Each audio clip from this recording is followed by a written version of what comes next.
Ada beberapa hal yang dapat merusak amalan puasa yang harus dihindari. Jangan sampai puasa yang telah dikerjakan tidak ada nilainya dan tidak mendapat pahala sebagaimana sabda Nabi Shallallahu Alaihi Wasallam. Berapa banyak orang yang berpuasa, namun dia tidak mendapatkan dari puasanya kecuali rasa lapar dan dahaga. Oleh karena itu, sebagai seorang muslim, hendaknya kita mengetahui apa saja yang dapat merusak amalan puasa. Inilah beberapa hal yang dapat merusak amalan puasa. 1. Puasa tapi tidak sholat. Sebab yang dapat merusak puasa, bahkan dapat membuat amalan puasa ditolak, adalah berpuasa tapi dengan sengaja meninggalkan sholat. Syekh Muhammad bin Shalih Al-Utsaimin rahimahullah pernah ditanya, apa hukum orang yang berpuasa tapi meninggalkan sholat? Beliau menjawab, puasa yang dilakukan oleh orang yang meninggalkan sholat tidaklah diterima, karena orang yang meninggalkan sholat berarti telah kafir dan murtad. Dalil bahwa meninggalkan sholat termasuk bentuk kekafiran adalah firman Allah Subhanahu wa Ta'ala yang artinya, jika mereka bertaubat, mendirikan sholat dan menunaikan zakat, maka mereka itu adalah saudara-saudaramu seagama. Dan kami menjelaskan ayat-ayat itu bagi kaum yang mengetahui. Quran Surah At-Taubah ayat 11. Demikian pula sabda Nabi Sallallahu Alaihi Wasallam yang menyebutkan bahwa meninggalkan sholat adalah bentuk kekafiran.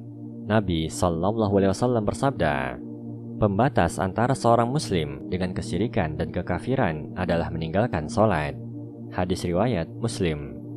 Jangan meremehkan perkara sholat. Meninggalkan sholat dengan sengaja berarti dia telah keluar dari agama Islam. Artinya, semua ibadah yang dia lakukan tidak akan diterima oleh Allah Subhanahu wa Ta'ala.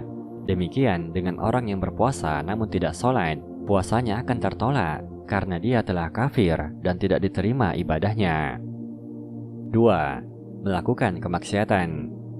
Berpuasa bukan hanya menahan lapar dan dahaga saja, namun juga menjauhi segala perbuatan haram, berkata dusta, berbohong, zolim, gibah, memfitnah, yang bisa membuat puasa seorang muslim tidak bernilai di sisi Allah Subhanahu wa Ta'ala.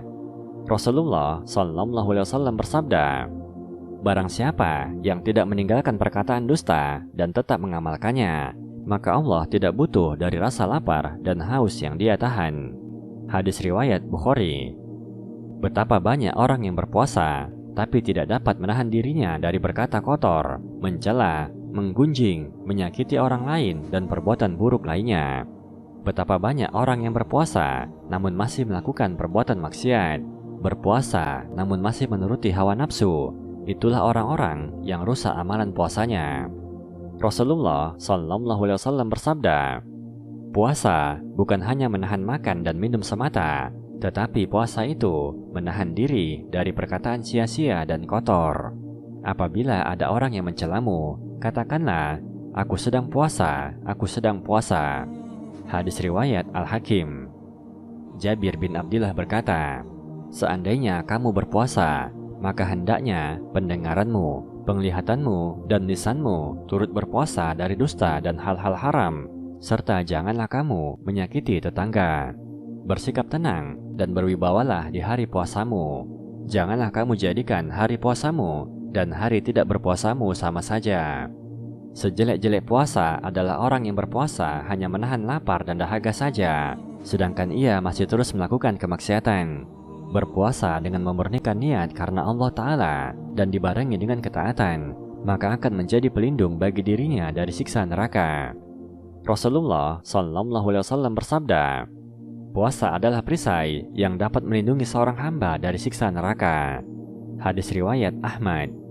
Jangan sia-siakan puasamu. Jangan sampai kamu hanya mendapat lapar dan dahaga di bulan Ramadan dan melepaskan pahala yang begitu melimpah di sisi Allah Subhanahu wa Ta'ala. Manfaatkanlah waktumu di bulan yang penuh berkah ini dengan berbagai kebaikan.